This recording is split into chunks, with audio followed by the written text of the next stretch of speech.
Hi, it's Grace Pike. I'm back with 5Features, and today we're sitting down with Dr. St. Clair at Ozark Dermatology to talk about the most common skin cancer types and what they can do to help you. My name is Kevin St. Clair, and I'm one of the physicians here at Ozark Dermatology Clinic, and we're here to talk about skin cancer. May is Skin Cancer Awareness Month, and we just like to make the public aware of what to look for, treatment availability, and how to prevent them. There are three common types of skin cancers that we see every day in our practice. The most common by far is called basal cell carcinoma. It's the most common, but fortunately the least aggressive type of skin cancer.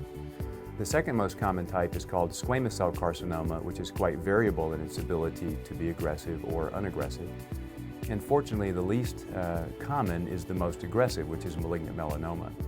There are about 3 million cases of skin cancer diagnosed in the United States every year. Fortunately, most of those can be treated readily and cured if they're taken care of in an appropriate manner in a timely fashion. Most of the deaths from skin cancer in this country are from malignant melanoma. So those are very important to detect early because early detection translates into a much better outcome. And the American Academy of Dermatology has come up with an acronym that helps us remember the features of malignant melanoma. And that acronym is ABCDE. A stands for asymmetry. These lesions are usually very heavily pigmented, but they're not uniformly shaped. They have different shapes. I like to think of them being shaped like an island on a map. One side of the spot doesn't look like the other side.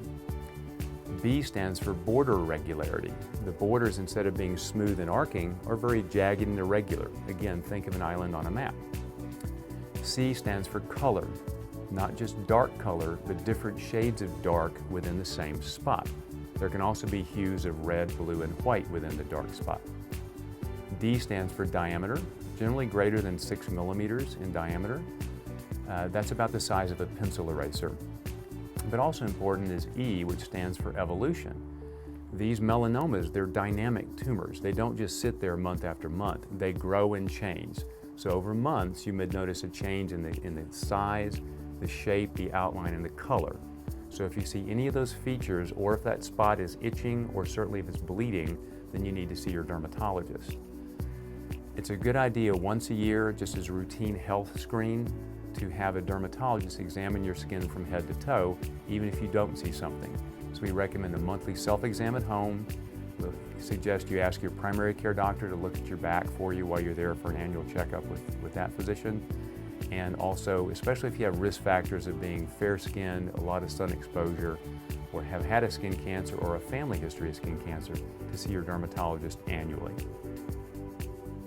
In terms of treatment for skin cancer, the primary mode of therapy is surgical removal, to simply cut out the cancer. For most skin cancers on the head and neck, the kind of gold standard therapy for skin cancer removal is a technique called Mohs surgery, and that's spelled M-O-H-S. It was just an individual's name. But that technique, what we do is we cut out the skin cancer. We don't repair the wound right away, but rather the patient stays in the office, the tissue is frozen, cut up, and examined microscopically, and we can tell generally within an hour whether we've removed the entire tumor. And that way, that allows us two advantages with that technique. One is it has the highest cure rate of all the treatment options for skin cancer, but also that allows us to be very tissue conserving because we take a very small margin around the cancer to start with because we're not so afraid of not getting it all.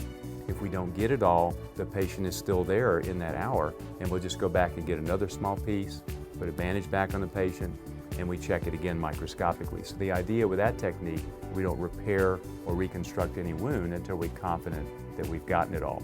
And that does give you the highest cure rate that's available. Skin cancer is becoming increasingly common, so what can we do to decrease our risk of skin cancer? Well, fortunately, we know the primary cause of skin cancer, and that is exposure over our lifetimes to ultraviolet radiation, which is primarily from sun exposure or sunlight, either occupationally or recreationally, but also we can get damage to our skin from ultraviolet radiation from tanning beds. So some simple measures one can take to protect yourself are trying to moderate your sun exposure. For instance, trying to do outdoor activities before 11 or after 2. The sun is much more intense in the middle of the day than it is at the ends of the day. You can wear appropriate clothing such as long sleeves, long pants, and a brimmed hat If you know you're going to be outside for long periods of time, you can apply sunscreen with an SPF of 30 or higher to areas of your body that are exposed, sticking out of your clothing. You can also wear sunglasses because sunlight is the primary cause of cataracts, so sunglasses decrease the risk of cataract formation. And of course, you want to avoid tanning bed use. Tanning beds increase the risk of skin cancer and are probably the primary reason we're seeing increased rates of skin cancer in young adults. So if you see an area that's concerning you, please give us a call. We'd be happy to see you at Ozark Dermatology in one of our 4 Northwest Arkansas locations. 443-5100 is our main phone number. Thanks for joining us today, and don't forget to give yourself a monthly exam, and if you need, Ozark Dermatology is here to help.